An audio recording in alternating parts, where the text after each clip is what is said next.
Bonjour, Cédric du site formation informatique avec Cédric.fr.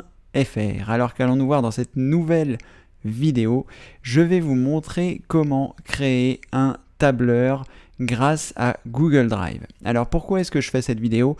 Eh bien, j'ai reçu un mail récemment d'une personne qui suit mes formations depuis un petit moment et qui s'était créé un fichier Excel dans lequel elle avait rangé les différentes informations qui concernent mes formations.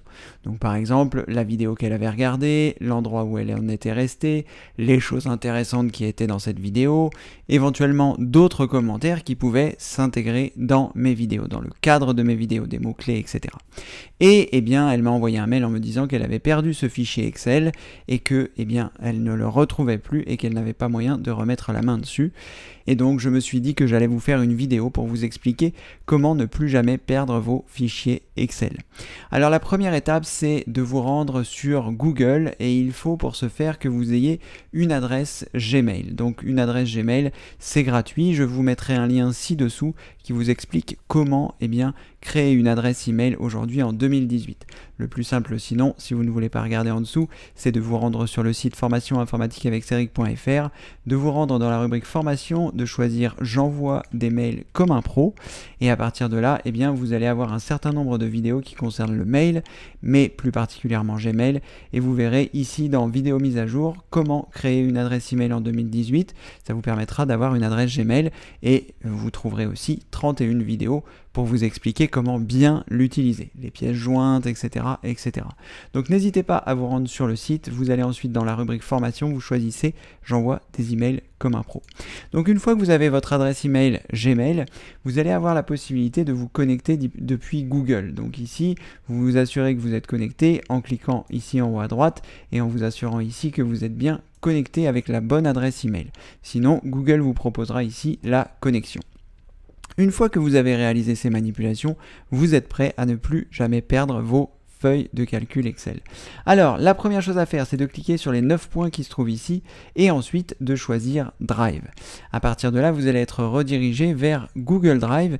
Vous avez 15 gigas d'offert avec la création de votre adresse email. Donc, grâce à celle-ci, eh bien, vous allez pouvoir stocker plein de choses. À la fois des documents, comme on va pouvoir le voir maintenant, mais aussi des images et plein de choses parce que 15 gigas, c'est beaucoup d'espace. En tout cas pour le texte. À partir de là, eh bien, ce que vous pouvez faire, c'est cliquer sur Nouveau et choisir dans Google Doc ou dans Google Sheet ou dans Google Slide des nouveaux documents. Donc là, par exemple, on va choisir Sheet puisque c'est l'équivalent eh bien, d'un tableur d'Excel et eh bien, nous allons choisir ici en nous rendant sur le triangle à partir d'une feuille de calcul vierge puisque nous n'allons pas choisir des modèles, nous voulons créer quelque chose qui va être particulier pour nous. Une fois que vous avez cliqué dessus, eh bien, vous allez avoir la possibilité, comme vous pouvez le voir, de vous retrouver devant une feuille de calcul, c'est-à-dire un endroit où vous allez pouvoir mettre des données. Donc la première chose que nous allons faire, c'est eh bien, de nommer la feuille de calcul pour pouvoir la retrouver. Donc la première chose, c'est que je vais cliquer ici sur feuille de calcul sans titre et je vais lui mettre un nom. Donc par exemple ici je vais l'appeler mot de passe et je vous expliquerai pourquoi. Mot de passe, voilà. Donc à partir du moment où vous l'avez nommé, vous n'avez pas besoin de sauvegarder, il vous suffit simplement de la fermer et vous la retrouverez directement depuis l'accueil de votre Google Drive. Donc vous voyez ici, je vais revenir sur Google, je vais m'assurer que je suis bien connecté, je vais cliquer sur les 9 points, je vais cliquer sur Drive et à partir de ce moment-là, j'arrive ici sur mon Google Drive et je retrouve bien ma feuille de calcul avec les mots de passe et je n'ai pas eu besoin de sauvegarder. Si je double-clique dessus, j'arrive sur celle-ci et elle est bien ici. Donc ici nous allons voir donc Henri qui a perdu malheureusement son fichier Excel, eh bien s'il était passé par ce système là, il ne l'aurait pas perdu puisqu'il serait toujours disponible sur son Google Drive. Donc c'est pour ça que c'est très important de passer par Google Drive, c'est que vous n'allez plus perdre vos fichiers. Et d'autant plus que dans la formation qui se trouve dans la rubrique formation du site formation informatique avec Cédric.fr, dans le pilier numéro 3 sur les sauvegardes, je vous explique non seulement seulement comment réaliser des sauvegardes de l'ensemble des choses qui se trouvent sur votre ordinateur pour ne plus jamais rien perdre, mais également la possibilité de sauvegarder tout le contenu de Google Drive ou encore sauvegarder du contenu spécifique de Google Drive. Donc grâce à ces 2 vidéos supplémentaires, eh bien, vous aurez la possibilité d'apprendre comment sauvegarder les choses qui sont sur le Drive. Donc à la fois vous ne les perdrez pas parce que ce sont les serveurs de Google qui les hébergent, mais en plus, eh bien, si vous faites des sauvegardes en plus de ce que fait Google, évidemment, il y a très peu de chances que vous perdiez ces documents. Donc si vous avez des documents importants d'Excel à mettre, eh bien je vous conseille de le faire ici, de créer vos documents à partir d'ici. Alors sachez que ce n'est pas aussi puissant que Excel, parce que Excel va intégrer un grand nombre de fonctionnalités, des macros, la possibilité de faire un grand nombre de choses, mais sur Google Drive, vous aurez également la possibilité de créer des tableaux avec des calculs, avec des mises en forme conditionnelles, avec énormément de choses. C'est pas ce que nous allons voir ici, mais sachez qu'il y a énormément de possibilités dans ces choses qui se trouvent ici. Et d'autant plus que je vais un petit peu sortir du cadre de la vidéo, mais lorsque vous cliquez ici sur Nouveau, vous pourrez aussi le faire avec des documents. J'en avais parlé dans une vidéo précédente où je vous expliquais comment créer un CV pour ne plus jamais le perdre. Bref, vous trouverez ici l'ensemble des choses importantes pour créer des documents et des tableaux Excel. Alors ensuite, une fois que nous avons fait ça, pourquoi est-ce que j'ai appelé ce fichier mot de passe? Eh bien tout simplement pour la bonne et simple raison que dans le pilier numéro 3 dont je parlais tout à l'heure, qui concerne les sauvegardes complètes, nous allons avoir la possibilité de sauvegarder nos mots de passe sur le Drive. Alors moi c'est ce que je fais, je vous expliquerai pourquoi je le fais dans la vidéo adéquate du pilier numéro 3, donc n'hésitez pas si ce n'est pas encore fait à vous abonner à la chaîne YouTube pour pouvoir ne plus manquer aucune vidéo, et vous avez également la possibilité sur le site Formation informatique avec Cédric de vous rendre dans Démarrer ici, de choisir ne manquer aucune vidéo pour vous abonner à la newsletter, c'est-à-dire chaque fin de mois, enfin plutôt chaque début de mois, je vous envoie la liste de toutes les vidéos que j'ai sorties depuis le début du mois, donc comme ça vous n'en manquez aucune. Donc pourquoi est-ce que nous allons faire ça? Eh bien parce que moi je sauvegarde mes mots de passe sur Google Drive. Alors je ne le fais pas avec ma messagerie principale parce que si toutefois je me la faisais pirater, pas mal de gens connaissent mon adresse principale et je ne voudrais pas risquer que ça le fasse. Donc j'ai créé une adresse email pour Gmail spécifique, je vous en reparlerai évidemment, et c'est à partir de là, j'ai activé la validation 2 étapes, c'est à partir de là que j'ai mis mes mots de passe. Donc cette adresse-là, personne ne la connaît, je ne l'ai donnée à personne, elle sert uniquement à stocker mes mots de passe et la sauvegarde de tous mes contacts. Je vous en reparlerai évidemment dans cette formation du pilier numéro 3 que vous pouvez d'ores et déjà regarder. Donc, nous allons faire ici mes feuilles type de mot de passe. Vous allez voir, c'est très simple et puis ça va vous permettre de voir un petit peu comment est-ce que l'on manipule les différentes choses sur ce tableur. On ne va pas rentrer dans les détails, on fait vraiment des choses très simples. Alors, dans un premier temps, je vais déterminer les colonnes qui se trouvent ici et ensuite, je vous montrerai un petit peu comment les personnaliser. Rien de complexe, ne vous inquiétez pas. Alors le premier champ que je mets, c'est le nom du service que je vais utiliser. Donc si par exemple je veux mettre mon mot de passe Facebook, je vais taper ici Facebook, voilà. Et là je sais que dans cette colonne, il y aura les noms des sites internet que j'utilise. Ensuite le champ suivant, c'est ce que j'appelle l'identifiant, qui peut aussi être le login. Donc je vais taper identifiant/login. Login étant le mot anglais pour identifiant. Ensuite, je vais mettre ici le mot de passe, voilà. Ensuite, je vais choisir l'email attaché. Alors, je vous expliquerai ce que c'est dans un instant, enfin d'ailleurs je vais le faire tout de suite. L'email attaché, c'est l'adresse email avec laquelle je me suis connecté sur ce compte. Par exemple, sur Facebook, je peux très bien avoir plusieurs comptes Facebook si j'ai plusieurs adresses email. Donc, par exemple, pour mon compte professionnel, j'ai ici une adresse professionnelle que je vais indiquer ici pour mon compte Facebook professionnel. L'avantage d'utiliser cette technique avec l'email rattaché, c'est que si vous perdez votre mot de passe ou si votre mot de passe est changé ou si vous avez un problème, vous vous souvenez de l'adresse avec laquelle il est attaché. Donc comme ça, je perds mon mot de passe Facebook, je sais que dans la procédure de récupération de mot de passe, je dois mettre l'email rattaché. Ensuite, je mets l'adresse du site, parce que pour Facebook, il n'y a vraiment pas de problème pour qu'on s'en souvienne, mais si vous vous êtes inscrit sur un site, j'en sais rien, La Redoute, La Maïf, peu importe, quel que soit le site sur lequel vous vous êtes enregistré, je mets l'adresse URL du site qui se trouve ici, c'est-à-dire l'adresse qui se trouve là. Si par exemple, si vous êtes inscrit sur le site formation informatique avec Cédric.fr, vous copiez l'adresse, vous allez dans votre champ adresse et vous choisissez ici coller. Et là, eh bien, vous aurez l'adresse qui vous permettra, en double cliquant dessus, de vous y rendre et vous aurez votre identifiant et votre mot de passe rattaché. Et enfin, après l'adresse, je mets une colonne commentaire et dans cette colonne, eh bien, je vais mettre toutes les informations qui correspondent à la ligne que j'ai créée ici. Donc par exemple sur Facebook, il n'y a pas de choses que je vois en particulier, mais si je me suis inscrit par exemple pour mon logiciel de montage vidéo, j'ai mon identifiant, mon mot de passe pour pouvoir me connecter et dans le champ commentaire, j'ai aussi mis ma licence, mon numéro de licence, comme ça me permet de retrouver les informations beaucoup plus rapidement. Alors, une fois que vous allez faire ce genre de choses, vous allez avoir un certain nombre de mots de passe qui vont s'enrichir, ou d'informations qui vont s'enrichir, mais là ça concerne essentiellement les mots de passe, ou même pas d'ailleurs. Vous allez avoir la possibilité de créer différentes feuilles. Par exemple, ici, j'ai une feuille qui sera pour mes mots de passe. Vous voyez, j'ai inscrit mot de passe, et là, je retrouve l'ensemble de mes mots de passe.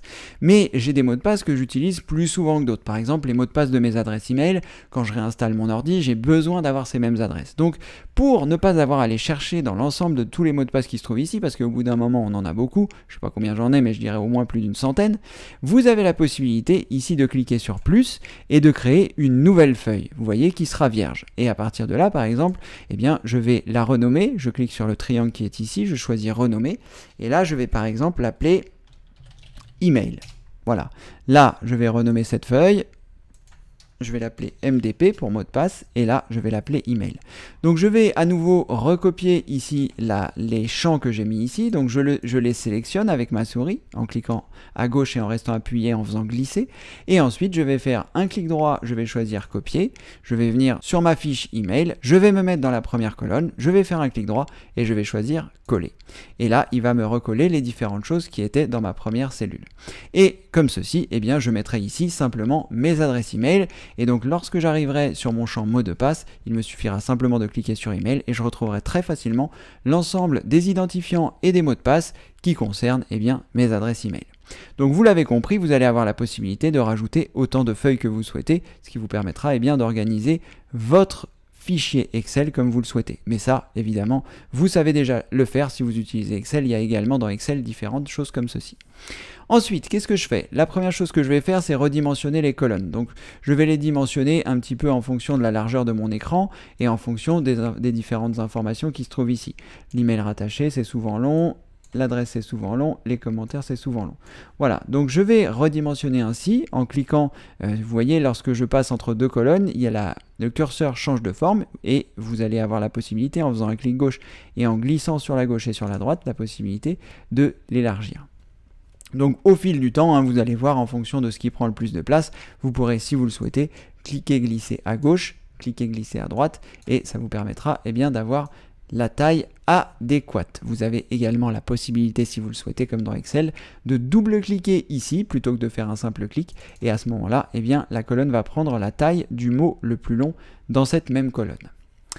Voilà, en général, c'est ce que je fais. Après, vous avez la possibilité, si vous le souhaitez, de rajouter des lignes au-dessus. Donc, vous pouvez cliquer par exemple sur le 2 si je m'aperçois que j'ai oublié une ligne. Vous pouvez faire un clic droit, choisir insérer une ligne au-dessus. Et là, eh bien, il va rajouter une ligne au-dessus. Ce qui me permet en général ici de créer une séparation de couleurs en choisissant ici le pot de peinture, de remplissage et en choisissant la couleur de votre choix. Comme ceci, eh bien, vous avez la possibilité de créer différentes séparations en fonction des catégories de mots de passe. Si vous avez des mots de passe pour Internet, si vous avez des mots de passe pour des comptes de bancaires, si vous avez... voilà. Tout ça, vous allez pouvoir créer des séparations comme ceci. Et grâce à cela, eh bien, votre fichier sur le Drive va s'enrichir et vous allez comme ceci ne plus le perdre. Vous voyez, si par exemple je ferme, je ne l'ai pas sauvegardé, je vais revenir sur la page d'accueil Google, je vais revenir sur les 9 points, je vais cliquer sur Drive. Une fois que je suis sur Drive, eh bien, je retrouve mon fichier mot de passe qui se trouve ici, je double-clique et on va s'apercevoir qu'il a mémorisé l'ensemble des choses que j'avais réalisées, c'est-à-dire la deuxième feuille, ici, qui va également avoir mémorisé les fonds de couleur que j'avais rajoutés, et comme ceci, eh bien, vous allez avoir la possibilité de tout enregistrer. Alors, une petite précision supplémentaire, vous avez la possibilité, si vous le souhaitez, par exemple, augmenter la taille des lignes qui se trouvent ici, vous avez la possibilité de cliquer en haut à gauche, ici, à gauche du A et au-dessus du 1, et ça va tout sélectionner. Et à partir de là, vous aurez la possibilité de redimensionner la hauteur de la ligne, et toutes les lignes seront redimensionnées à la même hauteur, ce qui vous permettra d'avoir une unité et d'avoir comme ceci un fichier qui soit vraiment bien présenté comme vous le souhaitez. Sachez que vous avez aussi la possibilité de faire ça en sélectionnant les colonnes ici. Si par exemple je sélectionne ces 3 colonnes et que je commence à modifier la taille d'une d'entre elles, les 3 colonnes prendront exactement la même taille de celle que j'étais en train de redimensionner. Bon, ce sont juste des petites astuces qui vous permettent d'avancer, mais en tout cas, eh bien, vous avez compris le principe pour redimensionner les lignes, les colonnes et les cellules pour pouvoir avoir un tableau qui vous correspond le mieux. Voilà, je crois avoir terminé. Il y a évidemment beaucoup d'autres choses que vous pouvez faire. Vous avez la possibilité ici, si vous le souhaitez, de mettre en gras. Pour ce faire, vous cliquez ici, vous sélectionnez en premier lieu et ensuite vous cliquez sur B. Ce sera en gras. Vous avez la possibilité de modifier la taille de la police, mettre en 11. Vous avez la possibilité de modifier la police. On va mettre ça en roboto. Et voilà, là, ça s'est fait sur les lignes que j'avais sélectionnées, sur les cellules, pardon, que j'avais sélectionnées. Mais sachez que si vous voulez remodeler l'intégralité de votre tableau, vous faites comme je vous ai montré tout à l'heure, vous cliquez ici au-dessus du 1 à gauche du A et là, eh bien, si je choisis ici 14, eh bien, toutes les cellules auront pris ce 14. Donc ça me permet, si je le souhaite, si je souhaite avoir un texte plus petit, de le repasser en 10 ou de le repasser en gras, si je veux tout en gras ou pas tout en gras. Bref, vous avez compris le principe si vous voulez interagir sur l'ensemble du tableau. Voilà, c'est à peu près tout pour aujourd'hui. Cette vidéo donc vous servira si vous souhaitez sauvegarder vos mots de passe depuis le Drive, mais également toute autre chose que vous souhaitez faire avec Excel. Vous pouvez le faire gratuitement sur Google Drive sans avoir besoin d'installer le moindre logiciel. Et l'avantage également de Google Drive, c'est que ce fichier que vous avez créé sera accessible absolument partout dès lors où vous allez vous connecter avec votre compte Gmail depuis la page d'accueil de Google. Alors faites attention, si c'est une adresse qui est sensible, là où vous avez mis vos mots de passe, ne vous connectez pas de n'importe où, surtout pas dans les cybercafés, surtout pas dans les endroits où le Wi-Fi est gratuit, parce que ce sont des zones qui sont un petit peu plus sensibles au piratage. Donc si vous avez des données sensibles, ne vous connectez pas dans ce type d'endroit, faites-le de chez vous ou éventuellement de votre téléphone. Voilà, c'est à peu près tout pour aujourd'hui. J'espère que cette vidéo vous a plu. Henri, je suis vraiment désolé pour le fichier que vous avez perdu, mais grâce à cette technique, normalement, vous devriez avoir la possibilité de ne plus perdre vos fichiers Excel. Voilà, c'est à peu près tout. N'oubliez pas de vous rendre sur le site formation informatique avec Cédric.fr parce que dans la rubrique formation qui se trouve ici, vous trouverez plus de 500 vidéos qui sont totalement gratuites pour vous apprendre l'informatique de A à Z en partant par bien débuter et l'ensemble des piliers qui se trouvent ici ou même pour vous perfectionner sur d'autres techniques grâce aux vidéos de ma véritable trousse à outils. Il y a énormément de vidéos gratuites disponibles. Maintenant, si vous souhaitez avoir un PC qui soit toujours au top, vous pouvez vous rendre dans la rubrique démarrer ici, choisir option calendrier entretien en or et à partir de là, je vous explique comment avoir un PC toujours au top en moins de 2 minutes par jour. Voilà, je vous laisse regarder dans la rubrique démarrer ici, option calendrier d'entretien en or, de regarder la vidéo et vous, à mon avis, vous serez ravis.